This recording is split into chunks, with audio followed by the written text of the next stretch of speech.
India international travel exhibition के तत्वावधान में नागपुर में यात्रा और पर्यटन पर आधारित 3 दिवसीय भव्य प्रदर्शनी का आयोजन किया गया है।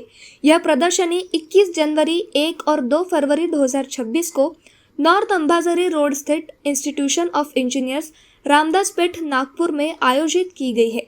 प्रदर्शनी का समय प्रतिदिन सुबह 11 बजे से शाम 7 बजे तक रहेगा। इस India premier travel and tourism प्रदर्शनी का उद्घाटन सुप्रसिद्ध शेफ विष्णु मनोहर के हाथों संपन्न हुआ।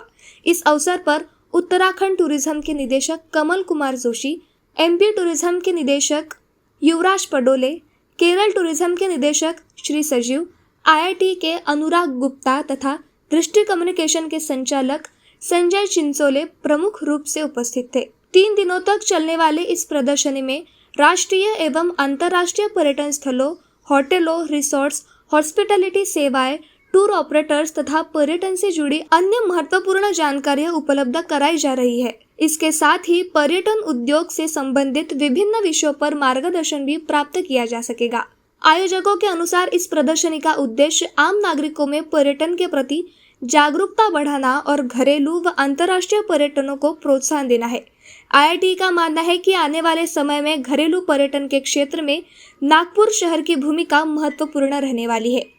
आईआईटी के प्रबंध निदेशक अनुराग गुप्ता ने बताया कि संस्था का प्रयास है कि ग्राहकों को कम समय और कम खर्च में बेहतरीन पर्यटन विकल्प उपलब्ध कराए जाए।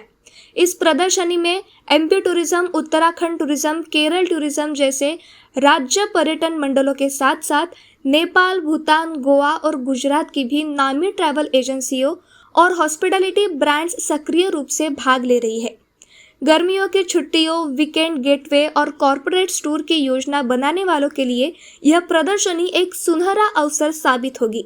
आयोजकों ने विश्वास जताया है कि यह प्रदर्शनी एक वन स्टॉप ट्रैवल मार्केटप्लेस के रूप में कार्य करेगी, जहां व्यक्तिगत, पारिवारिक और कॉरपोरेट यात्राओं के किफायती और यादगार योजना बनाई जा सकेगी। नमस्कार, मैं Anurag Gupta, director India international travel exhibition. हम पिछले 18 सालों से नागपुर में एग्जीबिशन कर रहे हैं और इन 18 सालों में हमने नागपुर के अलग अलग जगह पे इवेंट्स किए हैं। तो आज की तारीख जो हमारा इवेंट यहाँ पे हो रहा है वो बेसिकली उसमें 3 बड़े पार्टिसिपेंट्स हैं स्टेट के, Madhya Pradesh tourism, Uttarakhand tourism, Kerala tourism. उसके बाद हमारे पास हैं प्राइवेट वाले कई लोग, भूटान से जो आए हैं, जो नेपाल से आए हैं और बाकी सब जगह से आए हैं।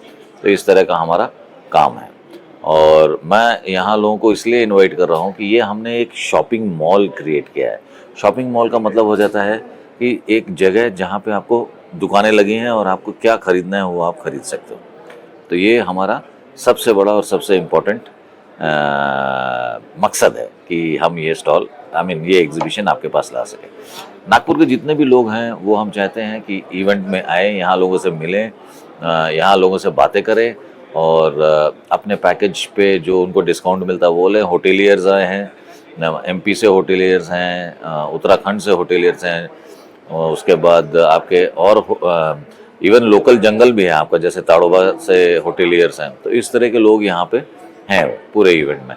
तो मैं चाहूँगा कि अगर आप यहाँ आएँ, कुछ समय व्यतीत करें, तो आपका अगला जो आने वाला समर वेकेशन है उसकी छुट्टियाँ जो हैं वो आप यहाँ से पैकेज बना सकते हैं। ये मेरा उद्देश्य है। Thank you. नमस्कार, मैं युवराज पडोले, मध्य प्रदेश टूरिज्म बोर्ड में डिप्टी डायरेक्टर हूँ। आज यहाँ नागपुर में IITE का ये जो एग्जीबिशन, ट्रैवल एग्जीबिशन लगाया गया है, उसमें मध्य प्रदेश टूरिज्म बोर्ड ने पार्टिसिपेट किया है और ये बड़े खुशी की बात है कि इस तरह के जो आयोजन नागपुर जैसे शहर में होते हैं उससे टूरिज़्म को बढ़ावा मिलता है। हर जगह से, अलग अलग स्टेट से लोग यहाँ के पार्टिसिपेट करते हैं।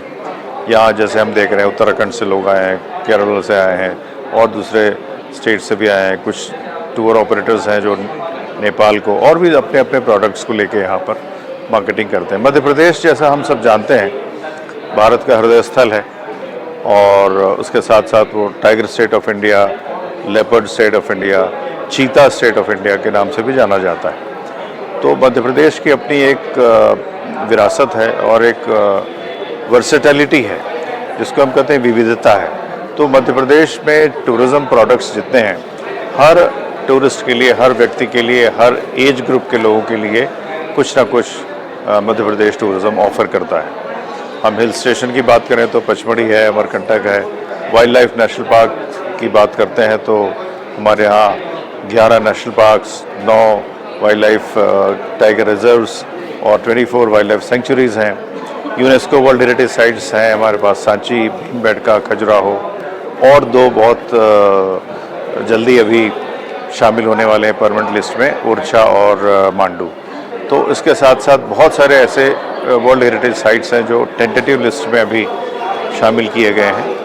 हमारे यहाँ धार्मिक पर्यटन बहुत अच्छा कर रहा है, बहुत अच्छे से काम हो रहा है।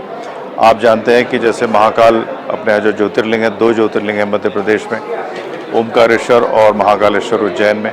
तो महाकाल जो लोक हमने अभी बनाया है, उसमें पर्यटकों की संख्या, श्रद्धालुओं की संख्या और रिलीजियस टूरिज़्म का बहुत अच्छा प्रतिसाद मिल रहा है। इस तरीके से इसी तर्ज पे हमारे यहाँ और 15 लोक बनने का उनका निर्माण चल रहा है। आगे आने वाले समय में पर्यटकों को खासतौर से धार्मिक पर्यटन के क्षेत्र में मध्य प्रदेश में बहुत अच्छा होगा। जैसे हम सभी जानते हैं कि वाइल्ड लाइफ टूरिज़्म में मध्य प्रदेश नंबर 1 स्टेट है, इसी तरीके से रिलीजियस टूरिज़्म में भी काफ़ी अच्छा मध्य प्रदेश का नाम हो रहा है। उसके अलावा हेरिटेज टूरिज़्म है, रूरल टूरिज़्म में बहुत अच्छा काम मध्य प्रदेश में, होम स्टेज, ग्राम स्टेज हो रहा। ये एक अच्छा एक्सपीरियंशियल टूरिज़्म भी हम इसको कहते हैं। तो यहाँ जितने लोग आते हैं, जो पर्यटक आते हैं और मध्य प्रदेश में जाना चाहते हैं, उनको हम ये भी बताते हैं कि शहर की भागदौड़ से, शहर की जो हसल बसल है, उससे दूर आप गांव में जाएं, गांव की ज़िंदगी देखें, लोगों का रहन सहन, खान पान, रीति रिवाज, उनका संगीत, उनका हर चीज़ आप एंजॉय करेंगे और आप एक्सपीरियंस करेंगे गांव में कैसे लोग अपना लाइफस्टाइल रहते हैं। आपको लोगों से मिलना होगा, बैलगाड़ी में घूमना होगा, उनके खेतों में जाना होगा। एग्री टूरिज़्म का भी बहुत बड़ा रोल है। इसी तरीके से मध्य प्रदेश, जैसे मैंने कहा, विविधताओं का प्रदेश है। इसमें आपको एक नहीं अनेक प्रकार के टूरिज़्म की संभावनाएं हैं और इसी चीज़ को लेकर हमने यहाँ पे ये प्रदर्शनी अपनी शोकेस की है और यहाँ लोगों से हम मिल रहे हैं। लोग, टूर ऑपरेटर्स भी, और जो लोग यहाँ के जो नागरिक हैं, वो लोग भी आके मध्य प्रदेश में टूरिज़्म के जो गंतव्य स्थान है, जो डेस्टिनेशंस हैं, जो एक्टिविटीज़ हैं। एक और चीज़ मैं आपको ख़ास तौर पे बताना चाहता हूँ कि मध्य प्रदेश में अभी एडवेंचर टूरिज़्म का बहुत अच्छा डेवलपमेंट हुआ है। अभी जिन चीज़ों की, जिन एक्टिविटीज़ के लिए लोग विदेशों में जाया करते थे, उदाहरण के लिए स्काई डाइविंग है, जो मध्य प्रदेश के उज्जैन में अभी 3रा ये संस्करण है उसका हो रहा है। इसी तरीके से स्कूबा डाइविंग है, इसी तरीके से पैराग्लाइडिंग है, पैरामोटर है, और भी बहुत जितनी भी सॉफ्ट एडवेंचर एक्टिविटीज़ हैं, वो सब मध्य प्रदेश में अलग अलग स्थानों पे हो रही हैं और बहुत अच्छा रिस्पांस लोगों का मिल रहा है। लोग आते हैं, ख़ासतौर से कॉरपोरेट के लोग भी आते हैं, टीम बिल्डिंग के लिए भी आते हैं, युवा वर्ग के लिए बहुत अच्छा ये एक अपॉर्चुनिटी है कि वो लोग वहाँ आते हैं और अपनी कैंपिंग है, साइकिलिंग है, फोटोग्राफी है, नेचर वॉक है, मेडिटेशन है, कैंप, इन सब चीज़ों का आनंद लेते हैं। और इसी को हम एक तरीके से नेचुरल और वेलनेस टूरिज़्म भी कहते हैं। कोई थेरेपी नहीं है, कोई ऐसा कोई दवाई का काम नहीं है, लेकिन इन सब जगहों में जाने से लोगों को अपने आप एक सुकून मिलता है, रिचार्ज हो जाते हैं, रिजुविनेट हो जाते हैं और अपने काम में डबल एनर्जी के साथ काम करते हैं। तो इस तरीके के बहुत सारे नए नए जो आयाम हैं, वो एमपी टूरिज़्म में जुड़ते जा रहे हैं और जिनकी बदौलत अभी मध्य प्रदेश में आने वाले पर्यटकों की संख्या में बहुत तेज़ी से वृद्धि हो रही है। सभी लोगों का बहुत अच्छा यहाँ प्रतिसाद मिला।